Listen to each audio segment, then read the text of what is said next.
Hello दोस्तों, केना छी अहाँ सब? अहाँ सबके स्वागत करै छी करनिया ब्लॉग में। तो चलू आइ के ब्लॉग में अहाँ सबके देखाबो जा रहल छी दहीबड़ा बनाबे के एकदम आसान तरीका। और दहीबड़ा के बिना होली अधूरा छै।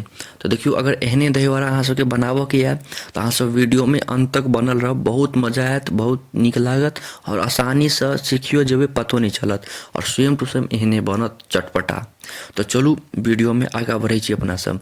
तो देखियो, आब की कहै छै, लोहिया चढ़ा देलिए, ताव ऑन छै गैस ऑन छै। एहिमे आब लोहिया गरम भऽ गेलै, आब एहिमे पानि दऽ देलिए खौलऽ लेल। ठीक छै, एकर हम फर्स्ट पार्ट डालि देने छी। ओहिमे वड़ाके केना छानल जाइ छै, केना वड़ा बनायल जाइ छै, ओकर वीडियो हम डालि देने छी फर्स्ट पार्टमे। ई सेकेंड पार्ट छै, एहिमे हम बताबै छी दहीबड़ा फाइनल केना बनै छै पूरा मसाला सबके साथ। तो देखियो, आब अहाँके जतेक दहीबड़ा हैत, दहीबड़ा फुलाबऽके हैत, ओतेक दहीबड़ाके लेल पानि धऽ देबै। ठीक छै, देखियो गैस ऑन छै। आब एकरा अथी हुअ लेल धऽ देबै, बॉयल हुअ लेल खौलऽ देबै पानिके। तऽ देखियो, आब खौलऽ लगलै, गरम भऽ गेलै पानि।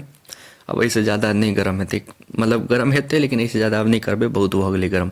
आब गैसके बंद कऽ देबै। ठीक, आब एहिमे अपना सब दहीबड़ा देबै। ठीक छै, जे छन्ने रहिए, देखियो छानि कऽ राखल छै। अभी एकरा जतेक अहाँके ई तऽ बहुते छै ने, एतेक एक बेरमे नहि जेबै। तऽ जतेक अहाँके खायके एक बेरमे, ओतेक दहीबड़ा एहिमे धऽ देबै। ठीक छै, फूलऽ लेल। देखियो, हमरा जतेक खायके छै ओतेक हम एहिमे से निकालि कऽ एहिमे धऽ देबै। ओहिके बाद फेर जे बाँकी बचल छै ओ फ्रिजमे धऽ देबै। ठीक, देखियो आब एहिमे सबटा जतेक दहीबड़ा खायके छलै धऽ देलिए।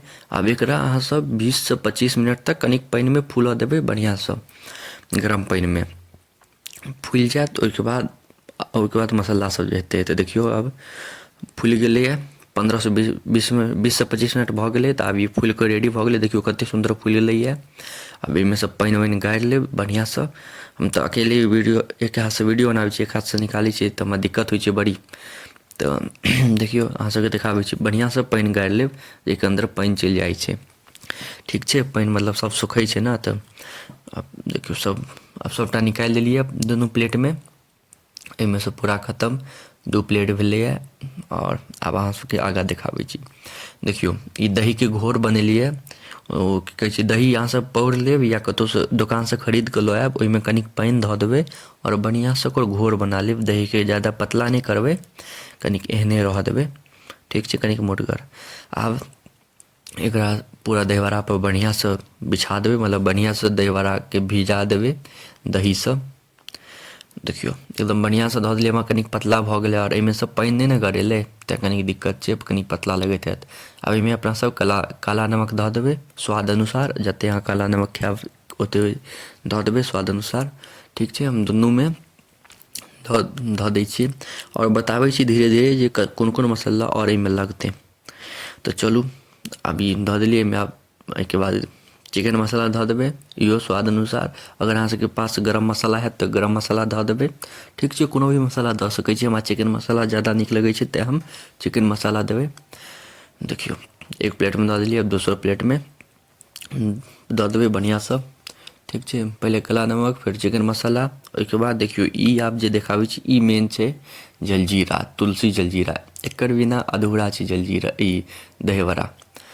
तऽ जलजीराके बढ़िआँसँ छिड़कि देबै। अगर अहाँ सबके पास मिलैत हैत जलजीरा तऽ जरूर आनब। दहीबड़ामे जलजीरा देबै ने तऽ स्वादे अलग भऽ जायत जे अथी दहीबड़ाके। जलजीरा सबसँ मेन आइटम छै। ई देबै, ई धऽ देबै ने तऽ मस्त लागत खायमे, एक नम्बर स्वाद। की कहू, 100 गुना बढ़ा देत स्वाद। एक नम्बर लगै छै जलजीरा खायमे दहीबड़ाके साथ। तऽ देखियो, दुनू प्लेटमे बढ़िआँसँ जलजीरा धऽ देलिए। ठीक, आब एहिके बाद ई हरिया की कहै छै, लाल मिर्च धऽ देबै, लाल मिर्चके पाउडर। कनिके कनिके देबै, हमसब कनिक ज़्यादा करू खाइ छिए, तेँ एतेक धऽ देलिए। देखियो, तऽ अहाँसब जतबी खाइ छिए ओतबे देबै। ठीक छै, ओहिके बाद अगर आओर अहाँ सबके पास कोनो मसाला हैत, चाट मसाला, गरम मसाला, जे भी मसाला हैत ईसब धऽ सकै छी। चटनी हैत कोनो ललका या खट्टावला चटनी, सेहो डालि सकै छी।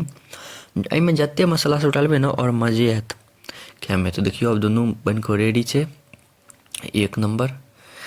आब एहिमे चम्मच दऽ देलिए, आब खाय लेल रेडी छै। अहाँसब बताउ सबके केहन लागल।